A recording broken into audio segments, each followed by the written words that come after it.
It is a multi-million-dollar asbestos removal project, one of the largest in Cleveland in years. A company from St. Louis, run by Jeff Blanton and Jay Geisler, underbid everyone. But in the end, the Cuyahoga County Commissioners voted 2-1 to spend almost $1 million more of your tax money to give the asbestos project to someone else. That's a public entity, and we weren't treated fairly. A refurbished Ameritrust tower is supposed to, one day, be the new home of county government. When the secret bids were publicly revealed, Blanton's Midwest Asbestos bid about $6.5 million. Cleveland-based Precision Environmental was second at about $7.4 million. Blanton had won, but says the county stopped calling him, and calls from construction friends in Cleveland worried him. It was stated as boldly as they were looking for ways to disqualify us. Do you believe they look for ways to disqualify you? Yes. For example, one of the county's consultants said Midwest had not demonstrated experience working in high-rises in an urban area, in a city. The skyline of St. Louis would disagree. In fact, Midwest points to example after example of its downtown high-rise work in St. Louis. It says the Cuyahoga County bid form specifically asked for jobs of similar size and scope, the county emphasizing square footages and never asking about high-rises. And even after Midwest won the bid, the county never asked about its high-rise work. Good night. I'm the low bidder, public bid opening, 100% financial security, then I am ignored and I'm thrown out without even being asked. On the day the commissioners made their decision, well, I'm left with the impression that Midwest is capable of doing the job. County Commissioner Peter Lawson-Jones voted for Midwest.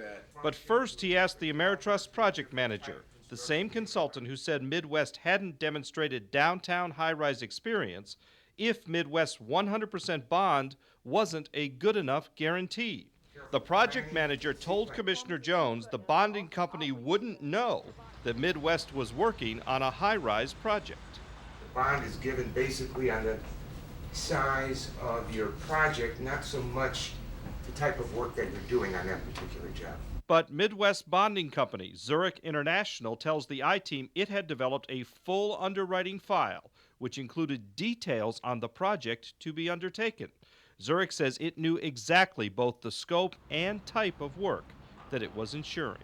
If the information that was given to the Board of County Commissioners in memos and in public discussion was not correct, then somebody has to pay the price for it. We went to interview Commissioner Hagan that day for a different story. We asked to come back and interview him further on this subject. I'm asking you if you will sit down with me when I have all my ducks in a row so I can ask you better detailed questions about this. Okay. On camera. On camera, of course. Despite repeated requests, Commissioner Hagan has been unavailable to do that interview. Midwest planned to sub out part of the work to a Cleveland company, Great Lakes Contracting. The county said Great Lakes, we felt, did not have the capacity to perform their share of the work as a subcontractor. Even though you certified it? Even though we certified them. Maldonado says the certification doesn't necessarily mean Great Lakes could handle a big project. Whatever sub was used, the head of Great Lakes says the bond guaranteed the commissioners that Midwest would do the work. And they'll perform it properly and correctly. And they've done this.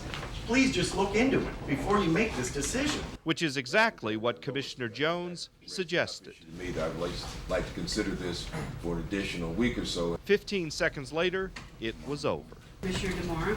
Yes. Commissioner Jones? No. Commissioner Hagan? Yes. Midwest had lost. Precision Environmental had won. Commissioner Jones says he had significant questions about the information the commissioners received in the process. Errors are going to be made from time to time, but we ought to have the best information. You think this was just a series of mistakes and not any other reasons to favor a local company? I absolutely believe that these were mistakes and that there was no corruption involved. In your opinion, is it fixed? You know what, I hesitate to say that. People have to draw their own conclusions. People watching this are the taxpayers. How are they being treated here? Oh, they're not being treated fairly. They're paying $900,000 more than they need to for that project.